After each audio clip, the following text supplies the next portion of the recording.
Después de esos anuncios, hoy por la tarde voy a cargar en la pestaña de laboratorio la información para el laboratorio 1 que se tiene que entregar el próximo viernes. Van a tener una semana para trabajarlo en el transcurso de la tarde les subo toda la información respecto a la actividad del laboratorio 1 que corresponde al microscopio. Así que estén pendientes en la tarde que les voy a subir unos videos sobre microscopio y una guía de trabajo que la van a imprimir y la van a desarrollar a mano. Lo que les pida la guía lo van a desarrollar a mano. Ahí van a estar las indicaciones de cómo se va a entregar el trabajo también. Así que hoy por la tarde estén pendientes en la pestaña de laboratorios del aula virtual.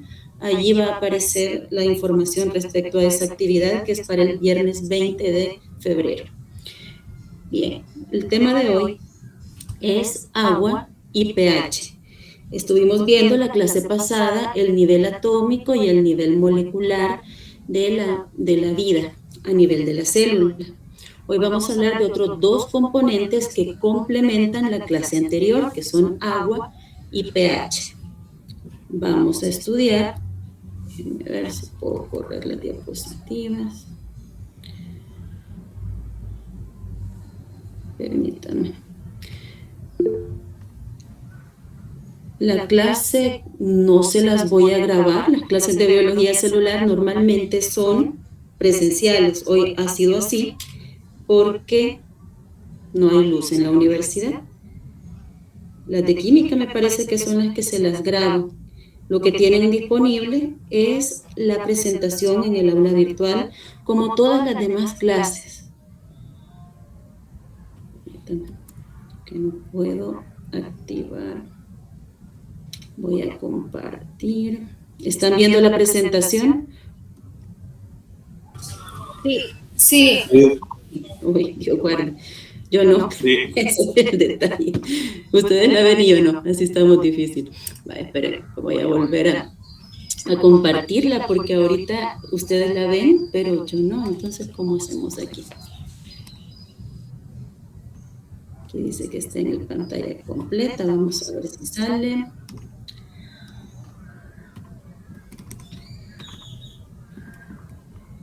Ajá, hoy sí la estoy viendo, pero no me corre. Bien, entonces si no voy a tener que salir del modo pantalla completa, voy a dejar de compartir y lo vuelvo a compartir. Permítanme un momento. Les vuelvo a compartir la pantalla porque yo no podía acceder a la pantalla que ustedes estaban viendo. Tal vez ahora sí. Vale. Ahora yo sí la estoy viendo, espero que ustedes también. Déjenme ver si ahora también sí. la estamos viendo. Vale, hoy sí, entonces ya me dejó. Muy bien, comencemos. Entonces, el agua es el principal elemento del cuerpo humano y por lo tanto de la célula. El agua es el componente que está en mayor concentración, en mayor volumen, en mayor cantidad dentro del cuerpo humano y de la célula. La cantidad de agua en el cuerpo humano va a variar dependiendo de factores que tienen que ver con particularidades de cada ser humano. Por ejemplo, los hombres suelen tener mayor cantidad de agua que las mujeres. Los hombres se dice que en promedio tienen un 60% de agua corporal en su organismo. En cambio, las mujeres tienen un 55% en promedio. ¿Por qué los hombres tienen más agua que las mujeres? Eso es por la distribución corporal. Se supone que un hombre contiene menos cantidad de grasa y una distribución diferente de la grasa en el cuerpo. Y aparte de la cantidad de grasa presente, tiene que ver también con la cantidad de masa muscular. Un hombre por naturaleza siempre va a tener mayor cantidad de masa muscular que una mujer. Entonces, ¿por qué un hombre va a tener más agua? Porque tiene menos grasa y una distribución diferente de la grasa corporal y porque tiene mayor cantidad de tejido muscular y el tejido muscular es muy rico en agua. En cambio, las mujeres tenemos menos cantidad de agua porque tenemos una distribución ginecoide de la grasa y hace que tengamos mayor cantidad de grasa corporal, sobre todo a nivel de la pelvis, las caderas y el pecho, ¿no? Tenemos glándulas mamarias llenas de grasa y tenemos más grasa a nivel de la cadera y del área pélvica. Entonces, la grasa es un tejido, el tejido adiposo, es un tejido que no tiene agua en su interior porque lo que guarda son lípidos que son hidrofóbicos, por lo tanto, el tejido adiposo es un tejido que contiene muy poca cantidad de agua debido a la alta cantidad de grasa hidrofóbica que posee. Entonces, esas son como las principales razones de la variación del agua corporal en relación al sexo. Es menor en la mujer, es mayor el agua en el hombre. También el porcentaje de agua varía dependiendo de la edad. Se supone que cuando estamos muy pequeñitos en gestación, que es siendo un embrión o un feto, la cantidad de agua es máxima en el cuerpo humano. Se dice que un embrión es casi el 100% agua y ya al nacimiento está entre el 80 y el 90% de agua que posee un niño pequeñito, un recién nacido, un neonato. La palabra para designar a un recién nacido a nivel médico es neonato. Entonces, los niños pequeños tienen mayor porcentaje de agua. Cuando se llega a la preadolescencia, se tiene ya un 75% de agua aproximadamente, es decir, que ha pasado de un 80 a 90% de agua en la niñez temprana a un 75% de porcentaje de agua ya en la etapa escolar y de la preadolescencia. Cuando se llega a la adultez joven, el porcentaje anda alrededor del 65%.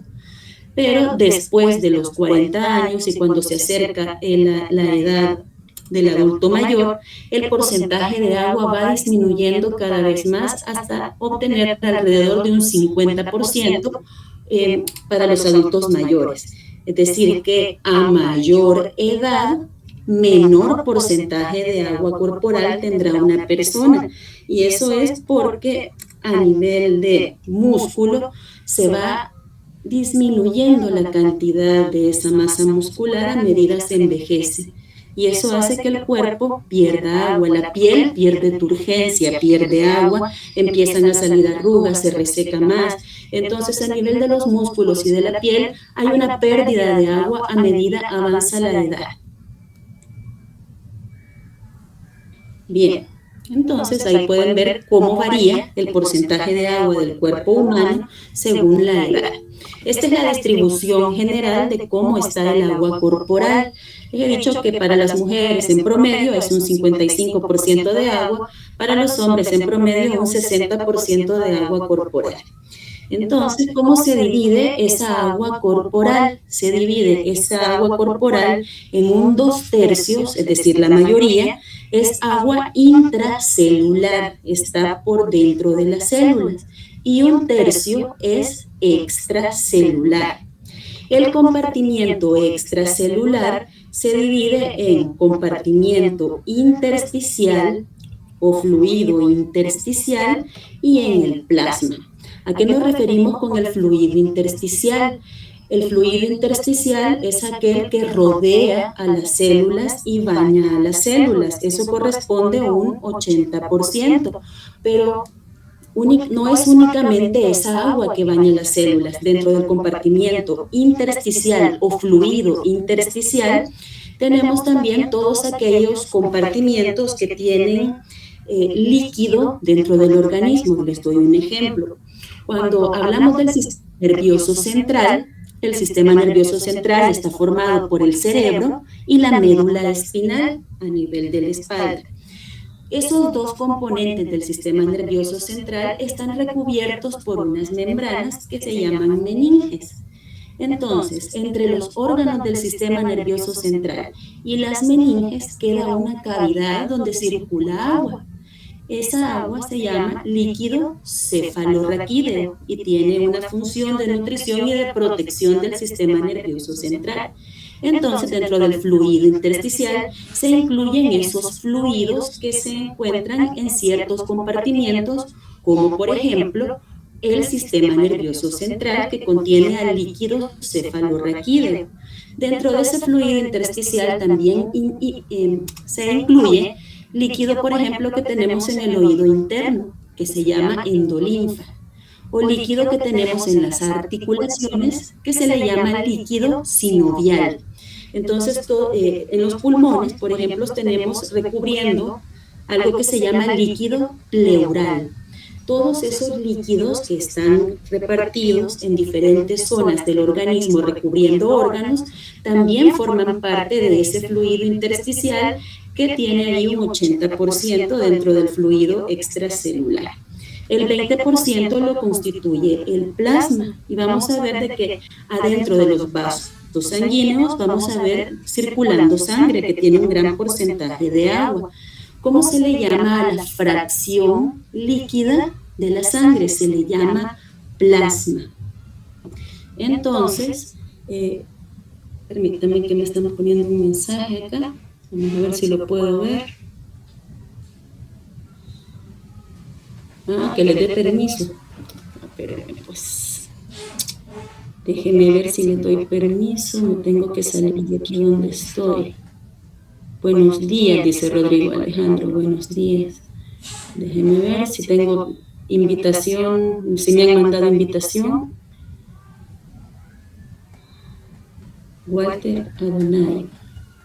Ahorita veo eso si tengo más. Admitir un invitado. Una sola persona estaba en la sala de espera. Y lo acabo de admitir.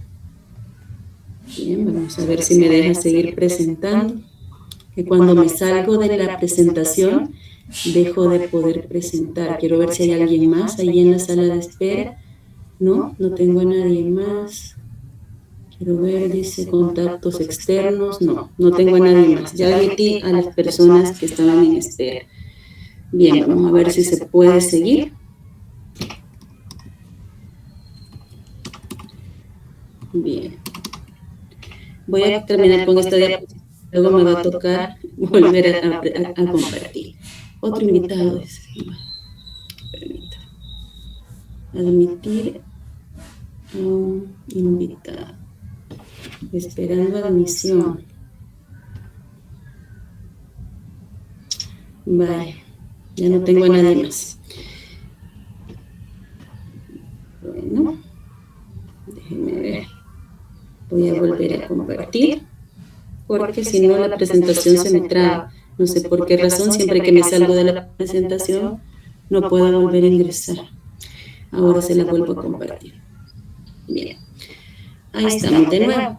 Entonces les explicaba que el líquido intersticial es un 80% y ya les había dicho cómo está distribuido. Está distribuido en el líquido que baña a las células y en los fluidos que recubren a los órganos importantes de nuestro organismo. Luego tenemos el fluido que va adentro de los vasos sanguíneos. Ahí circula sangre. La sangre tiene una fracción líquida que se llama plasma. Ahí es donde circula la mayor cantidad de agua dentro de los vasos sanguíneos. Dentro de los vasos sanguíneos vamos a tener venas que llevan sangre desoxigenada y pobre en nutrientes con los desechos del metabolismo. Vamos a tener arterias que contienen sangre oxigenada y rica en nutrientes. Entonces vamos a tener venas y vamos a tener arterias que forman parte de esa red de vasos sanguíneos y ahí nada más circula un 20%. Lo que les quería contar es que aparte de las venas y arterias donde circula sangre, tenemos también capilares linfáticos y vasos linfáticos, donde circula un fluido llamado linfa. La linfa es un fluido que es muy rico en grasa y en células del sistema inmune, llamadas glóbulos blancos en general como familia. Entonces, todo el fluido que circula, tanto en venas, arterias y vasos linfáticos, corresponde nada más a un 20% de ese tercio de agua extracelular. Bien, ahora lo vamos a ver si me deja. Esta distribución en litros. Imagínense que nosotros en el cuerpo se ha estimado que tenemos 40 litros de agua. Imagínense ustedes, les decía a sus compañeros el día de ayer, una botella de Coca-Cola de 1 litro o de agua de 1 litro. Imagínense 40 botellas de esas, una a la par de la otra. para que vean qué grande es la cantidad de agua que tenemos en nuestro cuerpo. Son alrededor de 40 litros. Imagínense esas 40 botellas para que tenga idea de la magnitud del agua corporal. Entonces, esos 40 litros están distribuidos de la siguiente manera. 25 litros están en el líquido intracelular, que es el mayor porcentaje de agua. Es decir, que adentro de la célula, al sumar el agua que tienen todas las células, nos da 25 litros. Y 15 litros de líquido extracelular o fluido extracelular.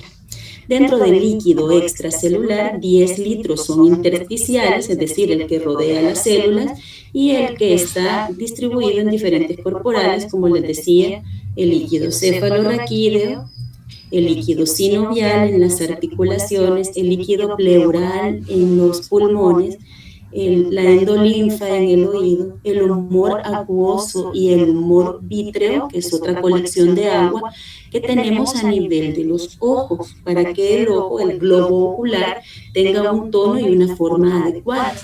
Toda esa agua intersticial corresponde a 10 litros y 5 litros a lo que equivale a la sangre. Así se distribuye el agua en litros. Bien, por tejidos vamos a ver de que el agua tiene también una diferente distribución. El tejido que mayor cantidad de agua tiene obviamente es la sangre, porque es un tejido que fluye en estado líquido. Pero también tenemos una cantidad importante de agua al sistema nervioso. ¿Por qué? Porque el agua es un medio de conducción eléctrica para que los impulsos nerviosos se puedan transmitir de manera eficiente. El músculo esquelético también es muy rico en agua. Tiene un medio acuoso muy rico para que se puedan dar con fluidez todas esas reacciones de contracción y relajación que ocurren en el interior de esas células musculares.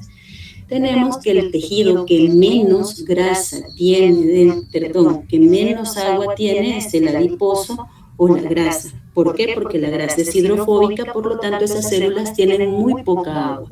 El tejido adiposo es el que tiene menor porcentaje de agua dentro de todos los tejidos, seguido por los huesos, que también tienen, por su característica mineralizada, por ser duros, no tienen una gran cantidad de agua. Entonces, los tejidos menos favorecidos en agua son el adiposo y el hueso, y los más ricos en agua, el tejido nervioso y el músculo esquelético. El agua, para poder ejercer su función, tiene propiedades físico-químicas específicas que las vamos a ver de manera general. ¿Cuáles son esas capacidades físico-químicas del agua que le facilitan la vida al ser humano? Una de las cuestiones más importantes es que el agua tiene la capacidad de formar puentes de hidrógeno. La capacidad para formar puentes de hidrógeno le da al agua la mayoría de sus funciones en el cuerpo humano. Tiene alto punto de fusión. La fusión es cuando se va a convertir en sólido, en hielo, es decir, de líquido a sólido. La ebullición es cuando se va a convertir de líquido a gaseoso.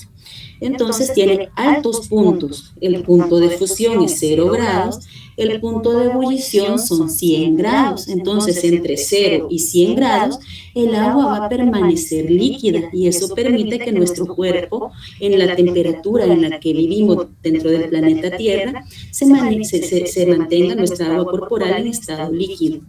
Por eso es que es importante que tenga altos puntos de fusión y de ebullición. Si no, imagínense, nos sometemos a 44 grados de calor en los mediodías calurosos del verano, bueno, casi todos, 44 grados de calor, y el agua de nuestro cuerpo, nosotros sentimos el calor, pero sigue líquida. Si tuviera un bajo punto de ebullición, sería que al salir al sol nosotros nos evaporaríamos. Por eso es que el agua no tiene un bajo punto de ebullición o nos congelaríamos, no tiene un bajo punto de fusión. Tiene altos puntos de fusión y ebullición para permitir que el agua esté líquida en un gran rango de temperatura y mantener la vida, no solo en el cuerpo humano, sino también en los cuerpos de agua. Por ejemplo, toda la vida que está dentro de los cuerpos de agua. Sí, correcto. Cuando hay temperaturas bajas, si nos sometemos a temperaturas bajas, nos da hipotermia. Y ahí es donde el agua empieza a enfriarse si permanecemos durante mucho tiempo dentro de climas fríos, pero resulta de que vamos a tener mecanismos termorreguladores que van a evitar a toda costa que nosotros entremos en hipotermia. Ya si las condiciones son demasiado adversas, el sistema de proteínas y el sistema biológico de la célula empieza a funcionar de manera errática. Por eso entramos en hipotermia y es peligroso. Pero en general, entre 0 y 100 grados, el agua va a permanecer líquida. Tiene alto calor de vaporización y alta constante dieléctrica y alto calor específico. ¿Qué le permite eso al agua? Poder mantenernos a nosotros y a todos los seres vivos una temperatura constante dentro del organismo para que las funciones biológicas se lleven a cabo de manera armónica. La capilaridad es un fenómeno donde el agua va a poder ascender a partir de tubos delgados, permitiendo su transporte en medios donde la luz de los tubos es delgada, por ejemplo, en las arterias, venas capilares de nuestro cuerpo.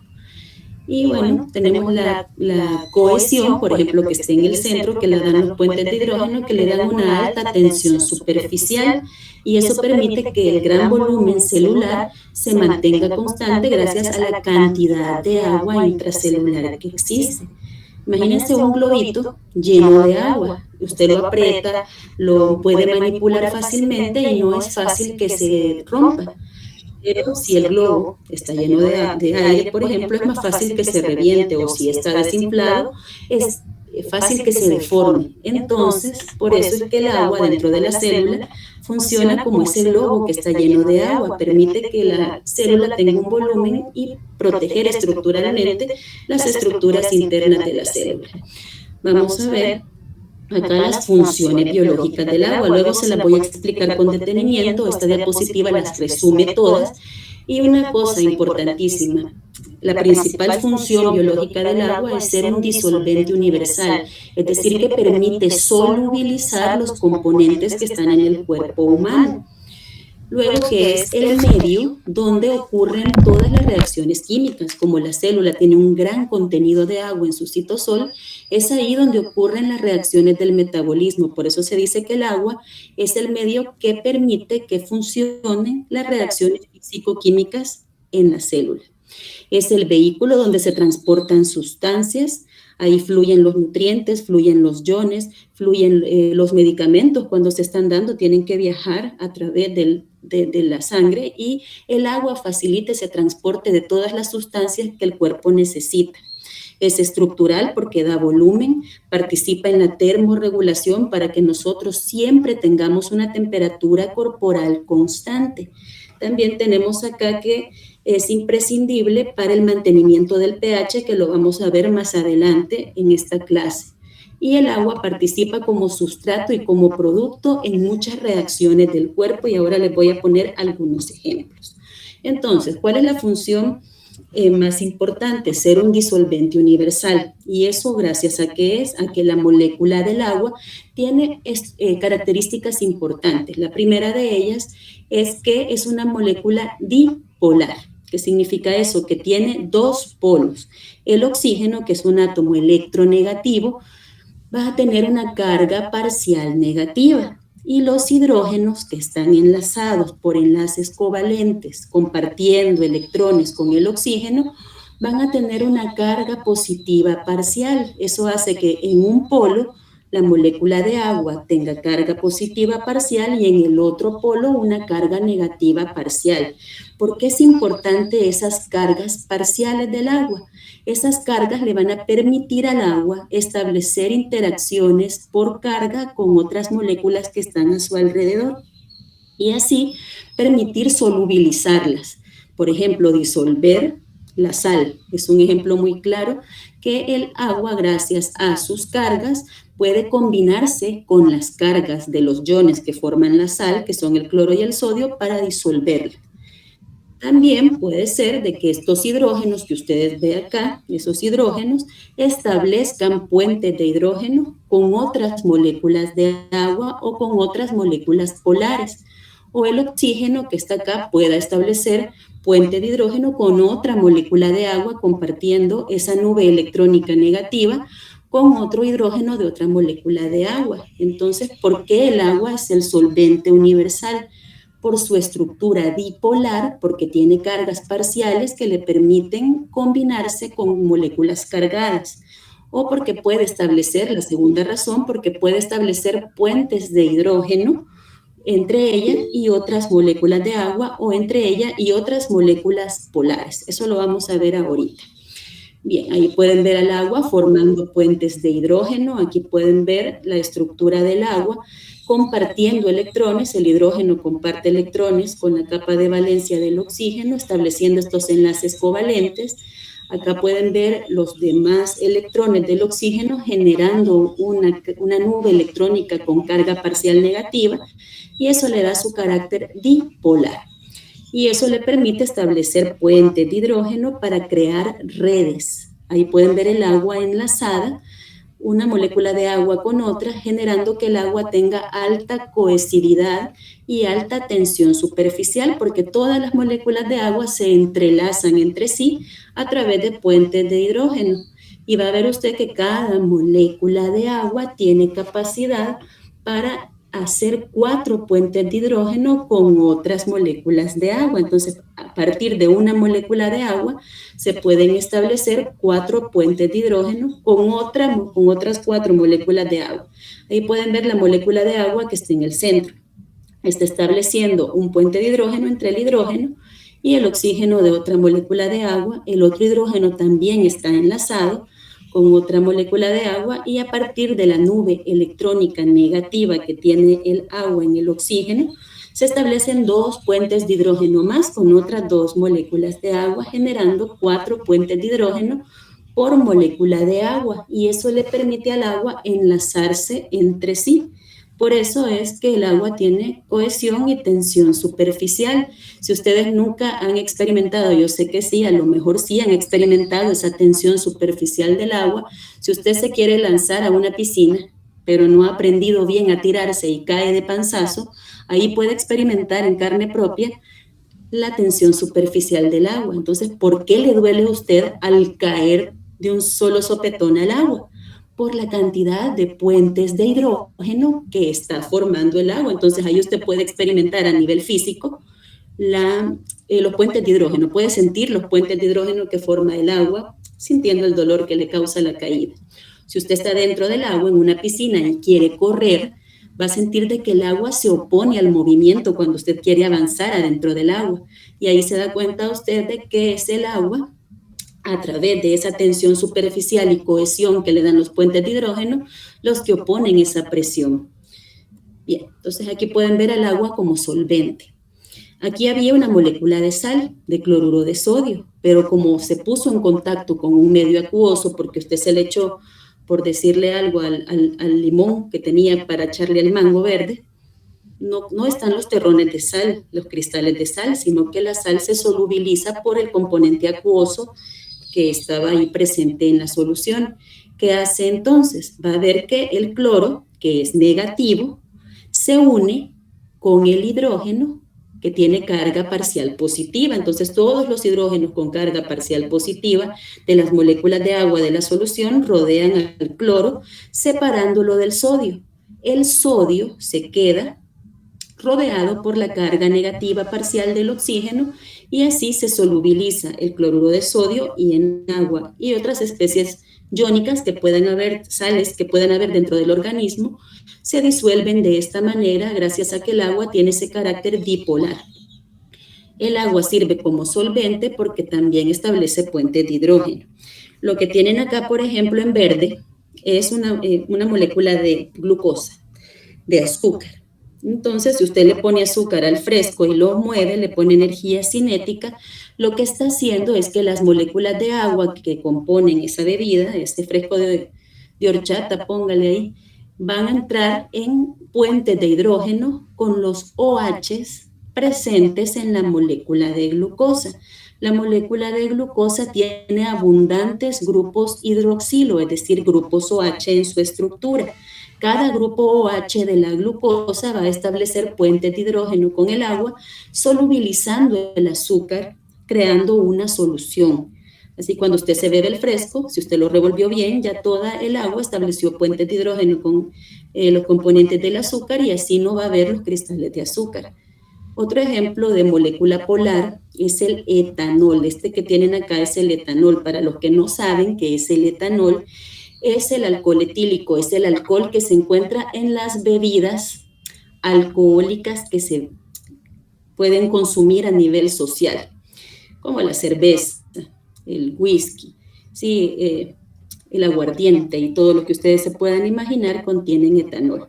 ¿Qué característica tiene el etanol? Como todos los alcoholes, tiene un grupo OH. Mire, ¿ve? Ese grupo OH tiene la capacidad de establecer puentes de hidrógeno con el agua.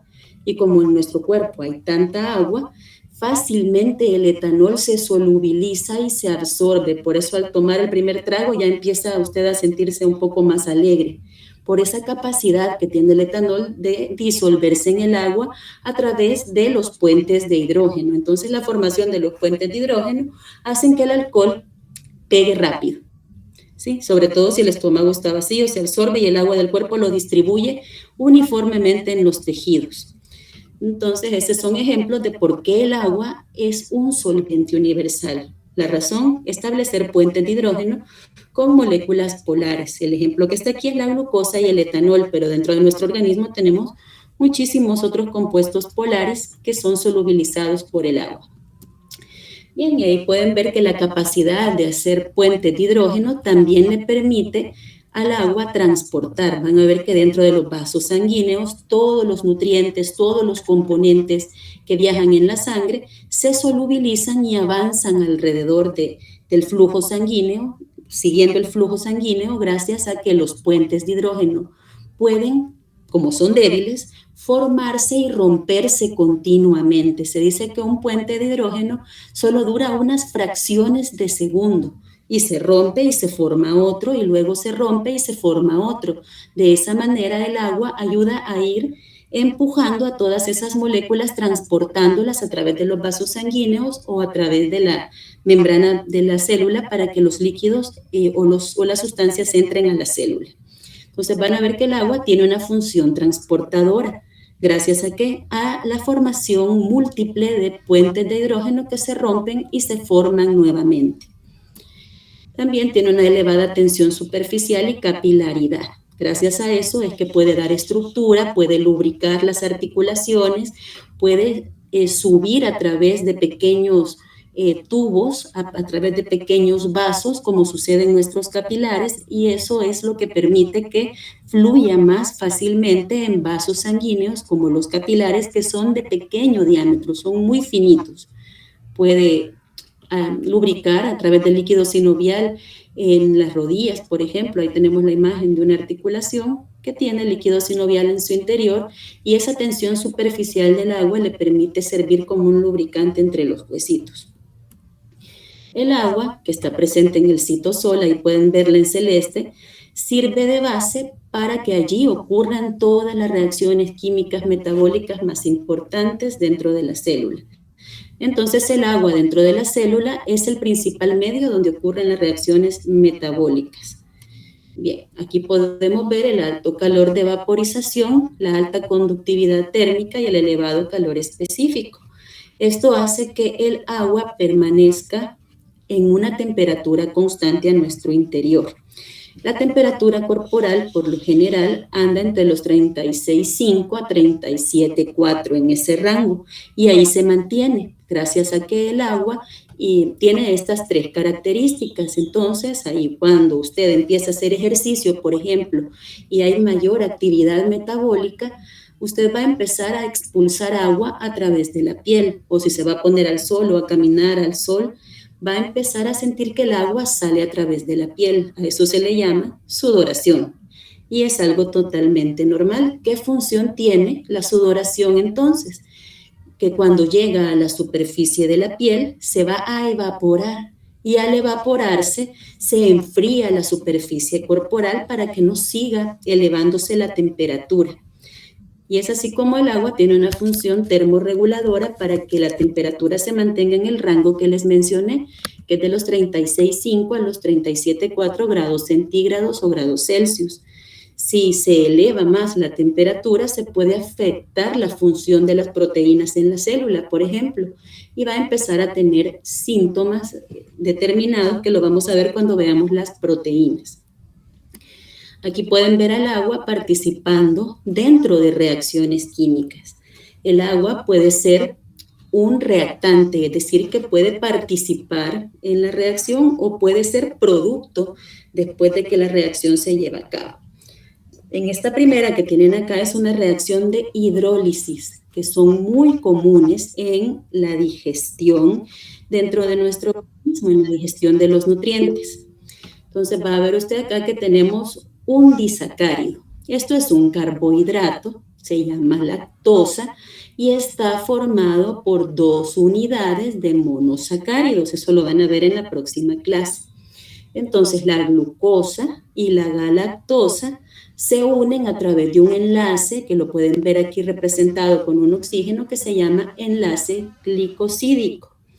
Esto se le llama entonces disacárido porque está formado por 2 monosacáridos. Para poder aprovechar la energía de estos monosacáridos, viene el agua y a través de una enzima que se llama lactasa, va a romper el enlace para individualizar los monosacáridos obteniendo glucosa y galactosa que se pueden absorber en el intestino, entrar a la sangre y así en la sangre poder llegar a su destino, que son los tejidos.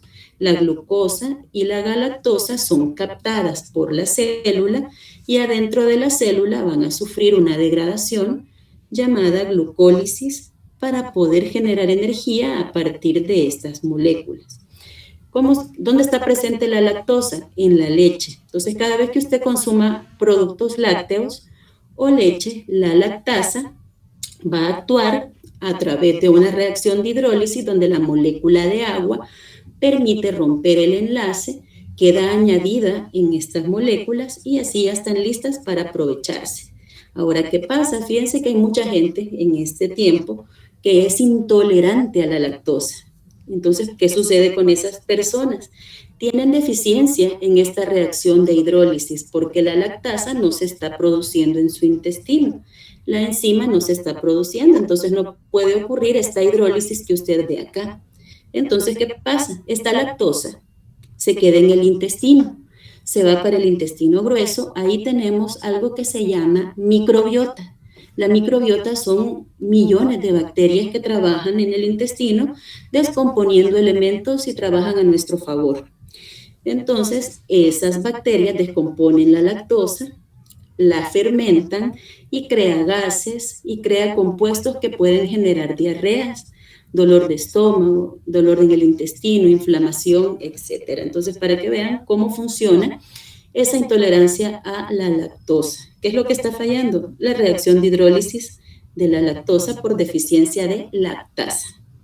Bien, ahora podemos ver que el agua, aquí en este caso es un reactante. En el caso de aquí abajo es un producto. Después de que la glucosa se combinó con el oxígeno y ocurrieron por lo menos 6 vías metabólicas que las vamos a estudiar una por una. Vamos a estudiar primero la glucólisis, donde se va a romper la molécula de glucosa. Luego va a suceder una reacción que se llama oxidación del piruvato. Luego van a tener una reacción que se llama ciclo de Krebs, una vía metabólica llamada ciclo de Krebs.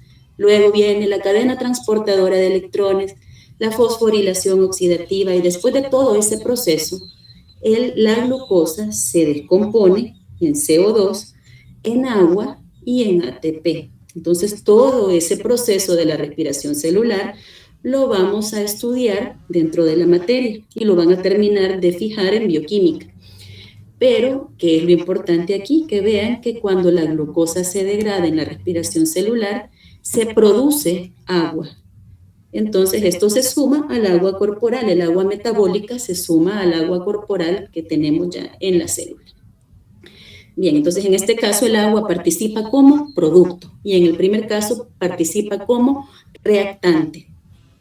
Bien, Ahora pues, dejamos la primera parte de la clase, que es sobre la composición y propiedades del agua, y vamos a hablar del fenómeno químico de ionización del agua. Para recordarles, la ionización es cuando una especie neutra, una molécula neutra, como es el caso del agua acá, se va a disociar en sus componentes para generar partículas cargadas. Que me está pidiendo carga la computadora. Pensé que la había conectado y no, permítanme.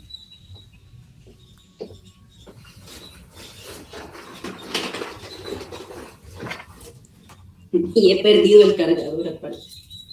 Dios guarde. Ahorita seguimos, si no se me apaga.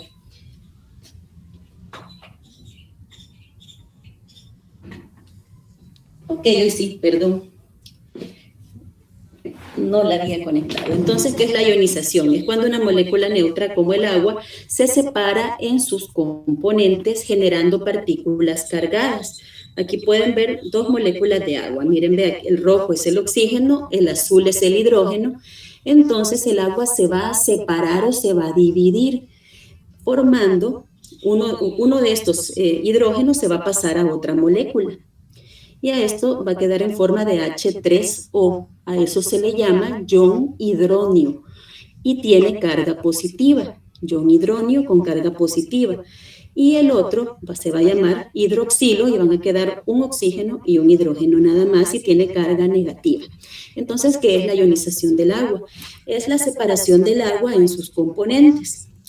Generalmente se representa para mayor facilidad, así como lo tienen en pantalla. El agua se disocia en un hidrógeno, un protón, llamado también protón, con carga positiva, y un OH, un ion hidroxilo, que tiene carga negativa.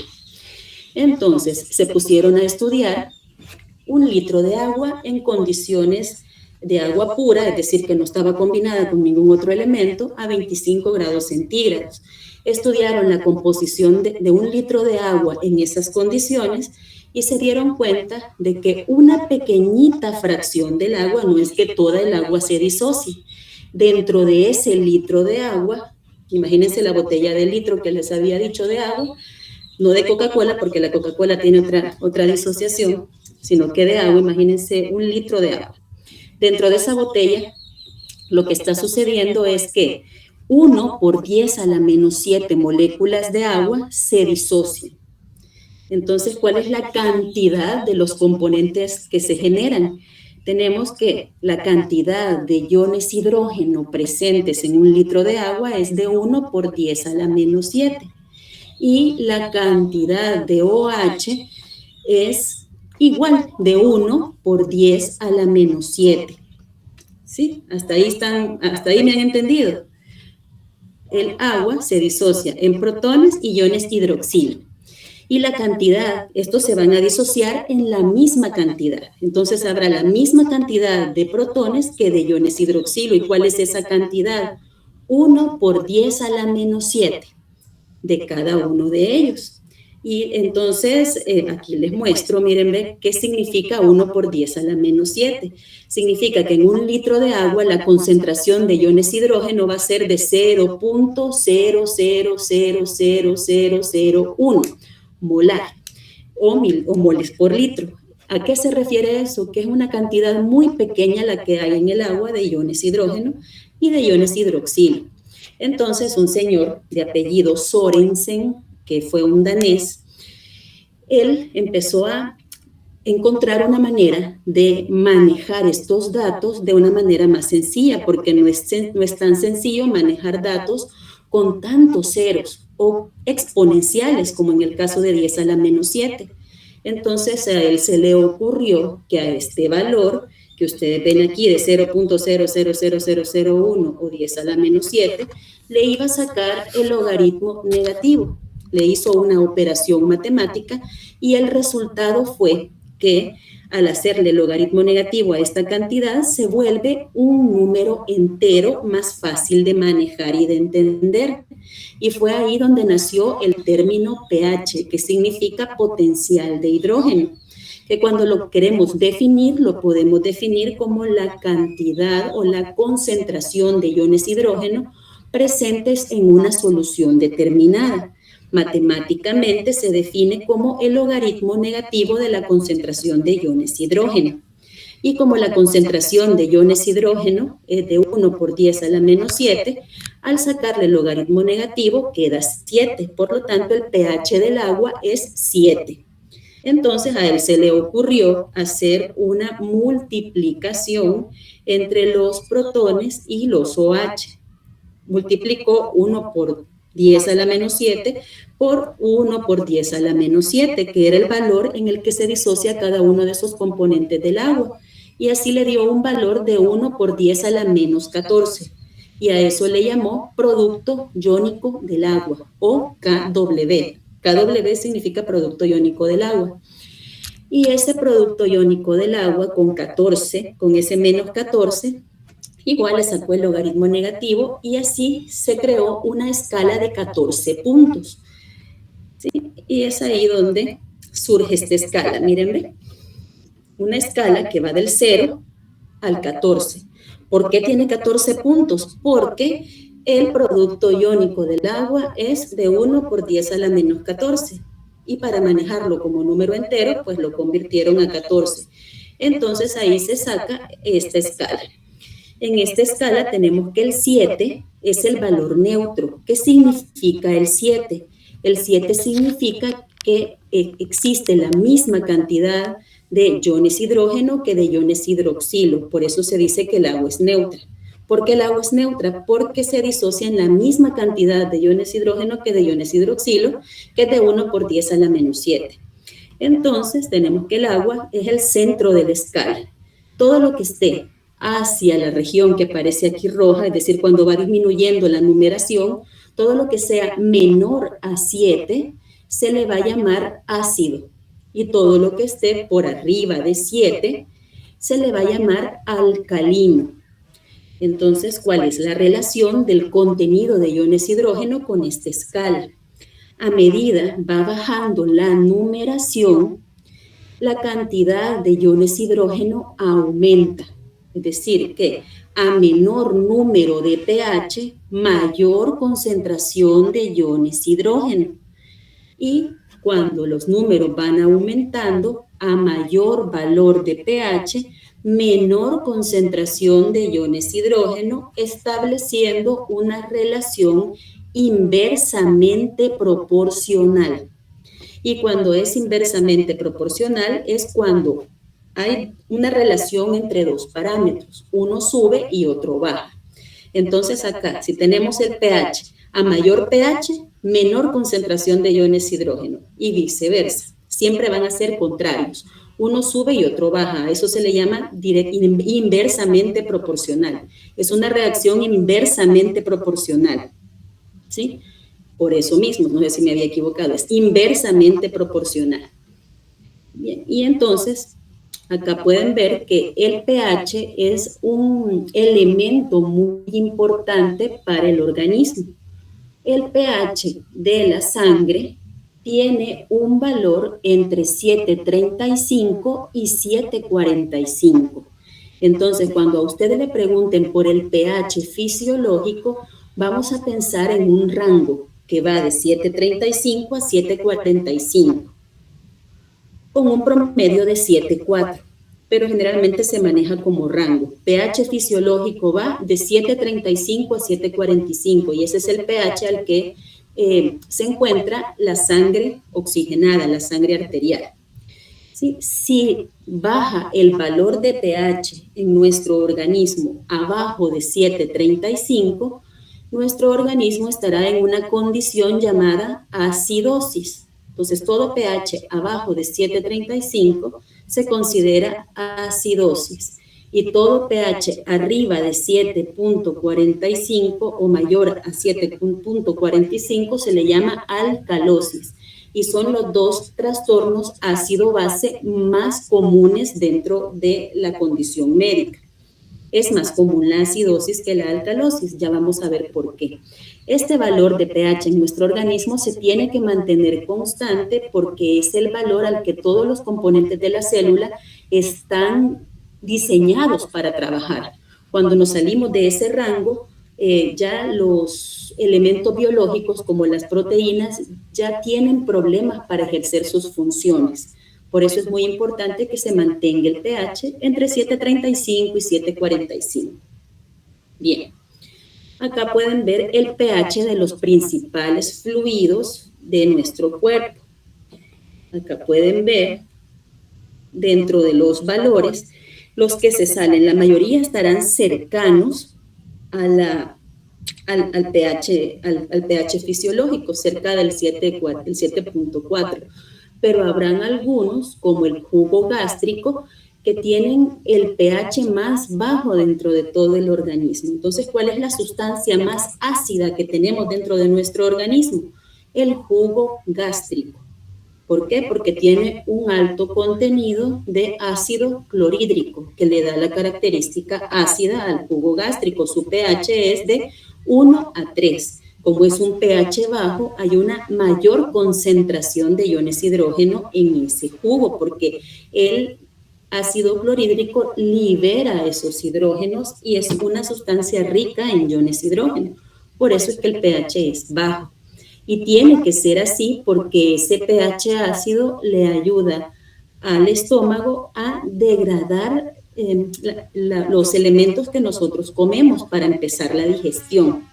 Y también es una barrera para que todas las bacterias que ingresan u otros microorganismos que ingresan a través del tracto gastrointestinal, es decir, si ingerimos una torta contaminada fuera de la universidad, un chori contaminado fuera de la universidad, está contaminado con bacterias patógenas, el ácido del estómago está programado para matar esas bacterias.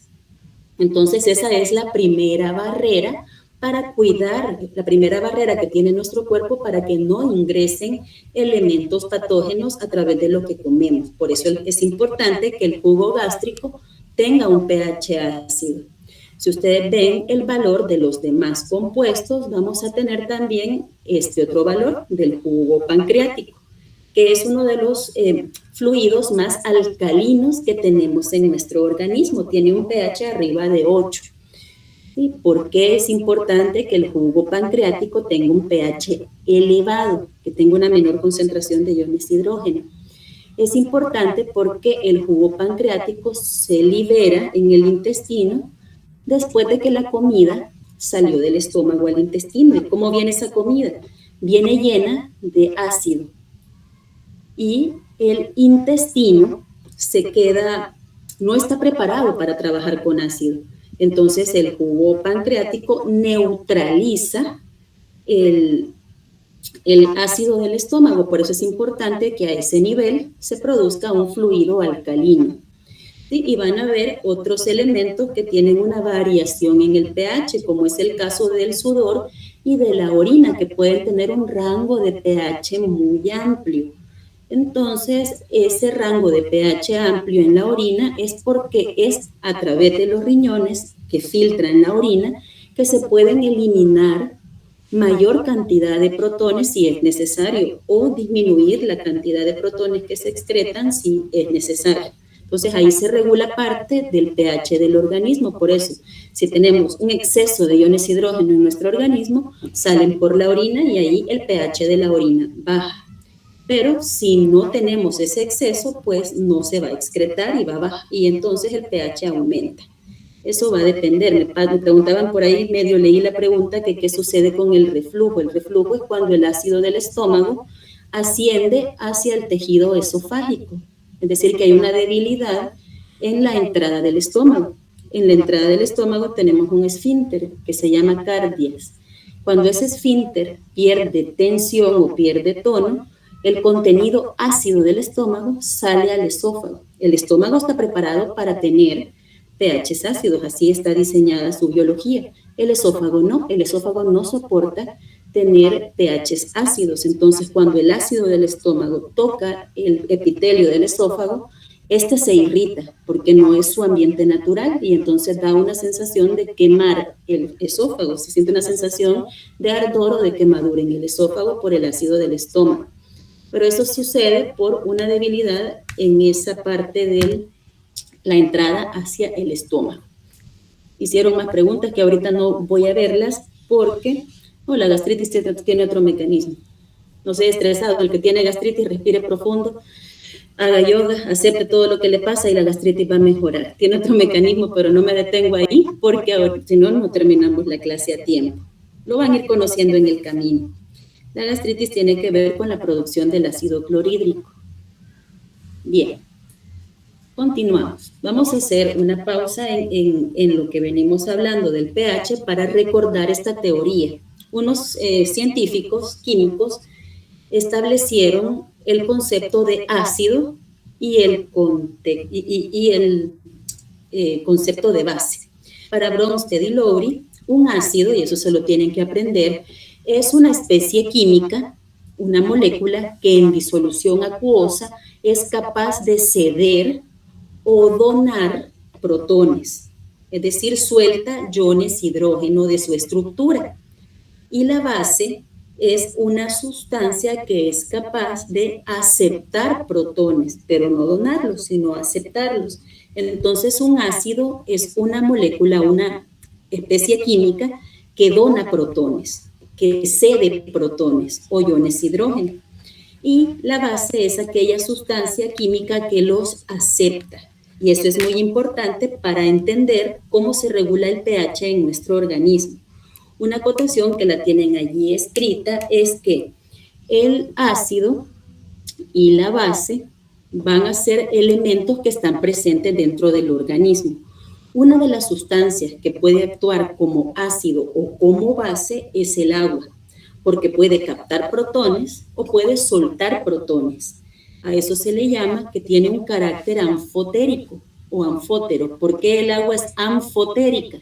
Porque puede actuar tanto como ácido como base. Cuando actúa como ácido, el H2O cede un protón. Cuando actúa como base, el OH acepta un protón y se convierte en agua o se convierte en un ion hidróneo, como lo habíamos visto anteriormente. Entonces, el agua es una sustancia anfotérica que puede actuar como ácido o como base. Bien. En nuestro organismo tenemos un conjunto de ácidos que viven ahí de manera natural. Por ejemplo, tenemos al ácido clorhídrico que se produce en el estómago. El ácido clorhídrico tiene la característica de ser un ácido fuerte. ¿A qué nos referimos con un ácido fuerte? Un ácido fuerte es una sustancia química que se disocia completamente en sus componentes. En ese caso, el ácido clorhídrico tiene dos componentes, el hidrógeno y el cloro.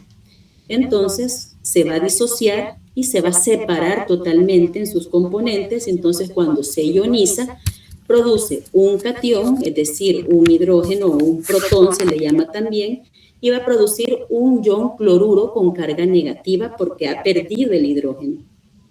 Entonces, a esto se le llama un ácido fuerte porque ha disociado completamente su estructura, ha cedido un protón y se ha disociado su estructura como ácido, convirtiéndose en dos iones, un protón y un ion cloruro con carga negativa.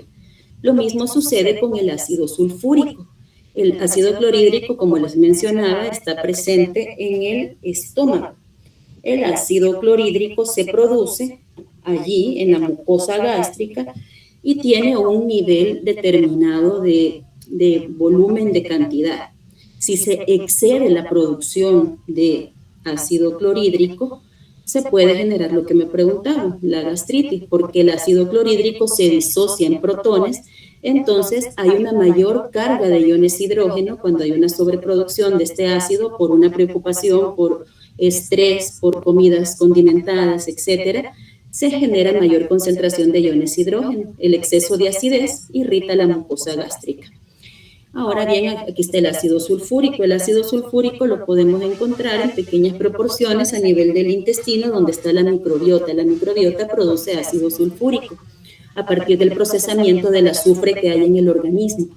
Entonces, el ácido sulfúrico tiene dos componentes, dos hidrógenos y un ion sulfato. Entonces, es un ácido fuerte porque se puede disociar completamente en sus partes, generando dos protones o dos iones hidrógeno y un ion negativo, un sulfato, generando una separación total de sus componentes. A eso se le llama ácido fuerte.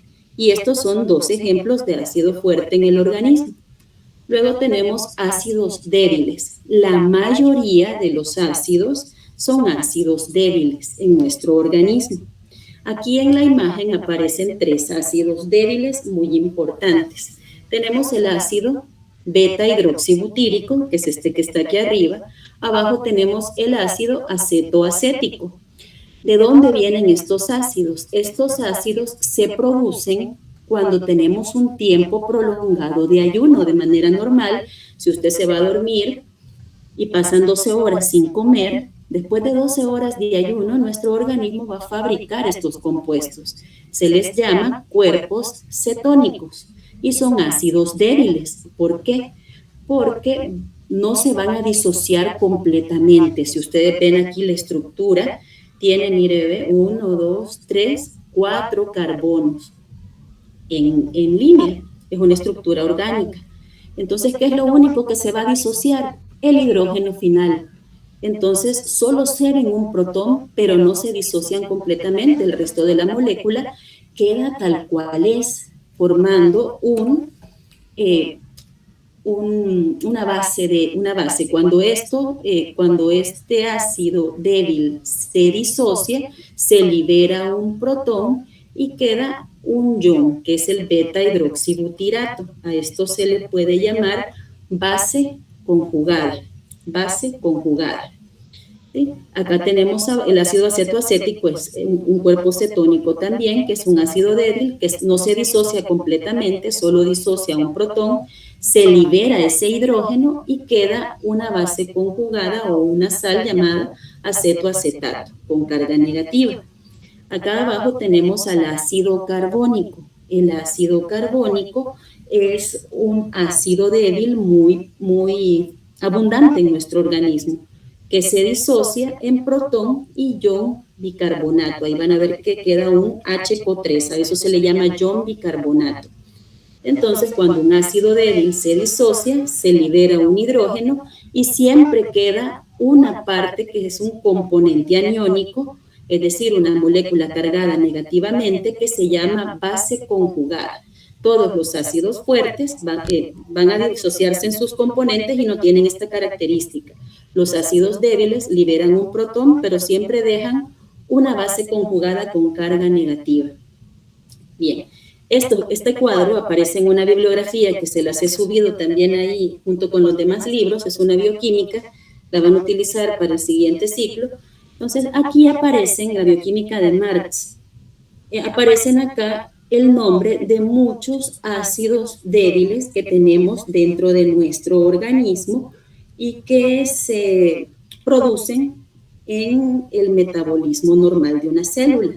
Si se fijan, cuando hay reacciones metabólicas en la célula, lo que se produce como intermediario, como producto de las reacciones, son ácidos débiles que se van a disociar parcialmente. Entonces, todos estos ácidos que usted ve acá tienen la capacidad de ceder protones al medio celular o a la sangre.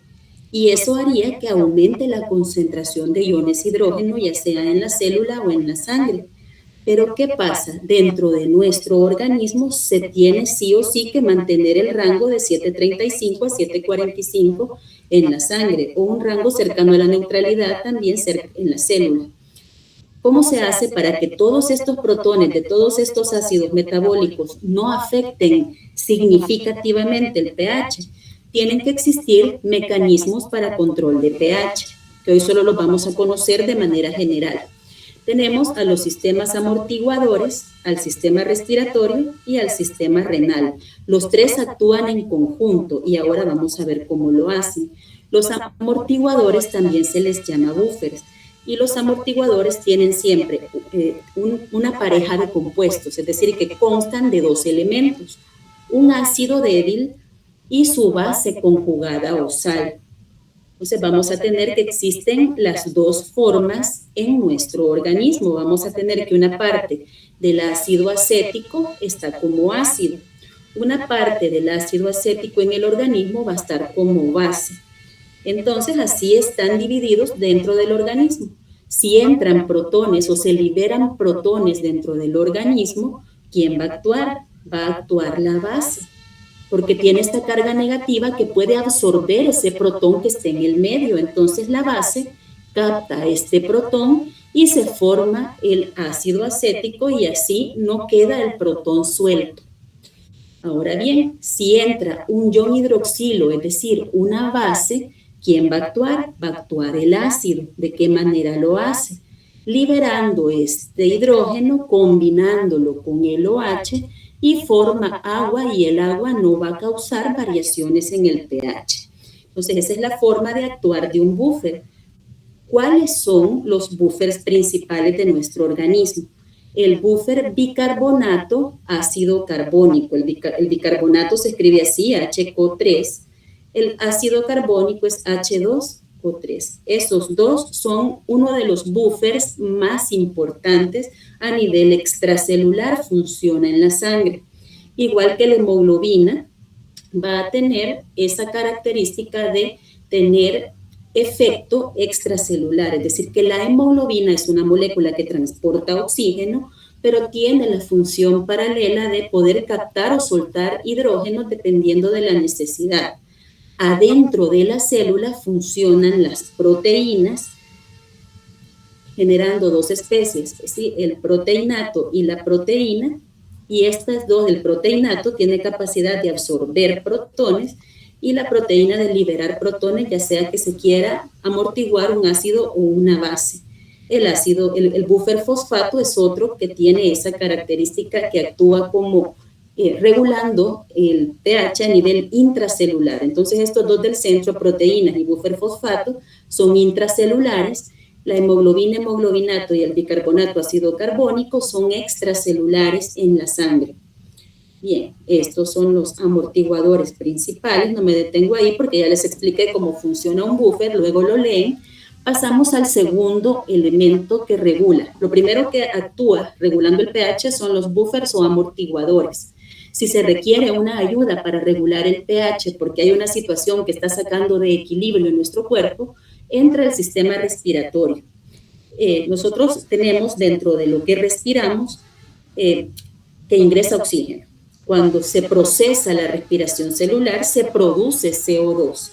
El CO2 es un componente ácido para nuestro organismo. Entonces, ¿qué va a hacer el sistema respiratorio cuando hay muchos protones, cuando hay acidosis? Va a respirar rápido para liberar el CO2 a través de los pulmones y de la expiración. Cuando se libera el CO2, se disminuye el pH de la sangre. Entonces, ¿qué va a hacer el sistema respiratorio si hay acidosis? Es decir, si hay un valor bajo de pH por debajo de 7.35. Va a respirar rápido y a eso se le llama hiperventilación. Si hay una alcalosis, va a ser lo contrario. Va a ser una respiración lenta y superficial para que se retenga el CO2, que es un componente ácido, y así ayude a acidificar el pH. Entonces, el sistema respiratorio actúa controlando los niveles de CO2, respirando más rápido o menos rápido, más superficial o más profundo. Por último, tenemos el sistema renal, que es el tercero que actúa dentro de la regulación ácido-base. El sistema renal, a través de la producción de orina, tiene la capacidad de regular la cantidad de protones que se quedan en nuestro organismo y de retener bicarbonato como elemento fundamental que tiene que circular en la sangre. Entonces, ¿qué hace el riñón? Aumenta o disminuye la secreción de iones hidrógeno y aumenta o disminuye la reabsorción del bicarbonato, que ustedes lo pueden ver aquí, y así regula el pH dependiendo de la necesidad. Aquí pueden ver los tres sistemas juntos. Primero actúa pH, actúa buffer regulando el pH, luego actúa el sistema respiratorio controlando el nivel de CO2 y luego actúa el riñón regulando el nivel de bicarbonato y protones que se mantienen en el organismo, y así los tres hacen un equipo para poder mantener el pH en valores estables en el organismo. Y ya con esto termino. Aquí les dejo la bibliografía que tomé. La información, la mayoría está en la clase. Si alguien tiene una consulta extra, acá están los libros y los pueden encontrar los tres en el aula virtual. Yo aquí los dejo porque ya me pasé de la hora, porque empezamos un poco tarde. Espero no haya ningún problema con eso y nos vemos el día lunes o martes, con ustedes el martes. El lunes pueden llegar a dejarme la hoja o se las recibo el martes en la clase, la hoja de cotejo. Estén pendientes, hoy en la tarde les publico la actividad de laboratorio para que empiecen a trabajar y organizarse con la actividad del microscopio. Hoy se las voy a dejar subida antes de que termine el día. Ahorita voy a resolver eso. Así que bueno, muchas gracias. Bendiciones para todos. Nos vemos la otra semana. Gracias, doctora. Gracias. Gracias.